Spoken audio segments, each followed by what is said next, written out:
O São Paulo entra em campo nesta noite. Contra o Santos, os dois times precisam da vitória para fugirem da zona do rebaixamento.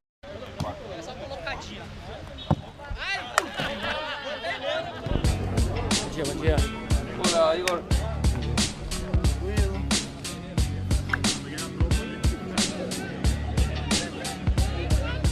Campeonato Paulista. Às 8h30, o Tricolor recebe o Santos no Morumbi. Vitória diante do Flamengo, mas ao comentar sobre a atuação, destacou a força do grupo. Muito feliz pela atuação, feliz pelos 3 pontos. Eu acho que foi uma vitória muito importante para todos nós, como grupo, como time. Eu acho que a gente fez um ótimo trabalho, não só eu. Eu acho que todo o setor defensivo, acho que todo o time trabalhou para isso, pois e graças a Deus a gente conseguiu uma boa vitória. Realmente, esses caras aí. Realmente eu sou o cara que gosta muito de jogar clássico, jogo grande, e contra Santos eu também gosto, porque o primeiro jogo aqui no São Paulo foi contra eles e consegui fazer um gol. Tenho lindos recuerdos desse jogo, então para mim isso não é um jogo muito especial.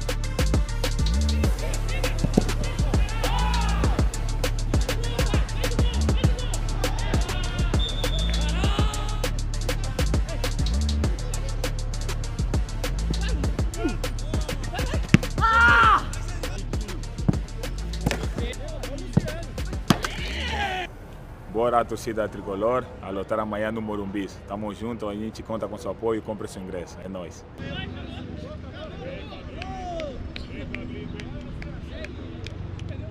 São Paulo aí deve poupar, pelo menos no início da partida, o Danielzinho e o Caleri, tá, pessoal? Ambos trabalharam de forma separada na academia, tá? Então, eles podem ficar no banco de reservas aí para esse duelo contra o Santos. E o provável São Paulo para esse confronto é esse que está na tela para vocês, com Rafael no gol, o Crespo mantendo a linha de 5 com 3 zagueiros, Mike, Alan Franco, Arboleda, Sabino e Enzo Dias. E ali no meio de campo, Pablo Maia com Bobadilla e Marcos Antônio. E na frente, Tapia e Luciano. Esse é o provável São Paulo para esse duelo contra o Santos. Jogo que pode aí definir, né, se o São Paulo de fato entra na briga por uma classificação na próxima fase do Paulistão. Neste momento, o São Paulo está na 14ª colocação com 4 pontos apenas. Mesma pontuação do Noroeste, também com 4 pontos, mas eles tiveram 4 empates. Bom, o São Paulo ele teve um treino aberto para a imprensa, onde Caleri e também Danielzinho, eles não conseguiram participar do treino no primeiro momento, eles ficaram na regeneração, lá recuperando, fazendo uma regeneração, e isso é uma coisa muito importante no meu modo de enxergar, porque o Danielzinho, desde que ele chegou no São Paulo, ele foi o cara que conseguiu jogar muito bem, tanto como um segundo volante, como também como uma liderança para o São Paulo, né? O São Paulo que perdeu o Luiz Gustavo na mesmíssima posição, ele tinha no Luiz Gustavo um líder de vestiário, um líder na entrevista, que chegou a dar uma entrevista que derrubou o diretor de futebol, né? Praticamente derrubou o Júlio Casares, que já cairia, mas ele praticamente derruba aquela diretoria do São Paulo, expondo mesmo o que precisava ser feito, mostrando que o elenco não estava ali jogando sozinho, precisava da diretoria, dos responsáveis.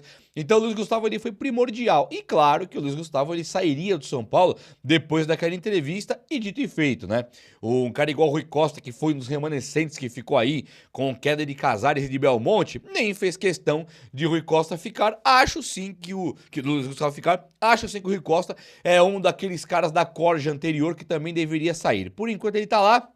Não confio, mas o Luiz Gustavo saindo, o Danielzinho chega. O Danielzinho não se mostrou ainda um cara que fala, naquela liderança que o Luiz Gustavo tinha.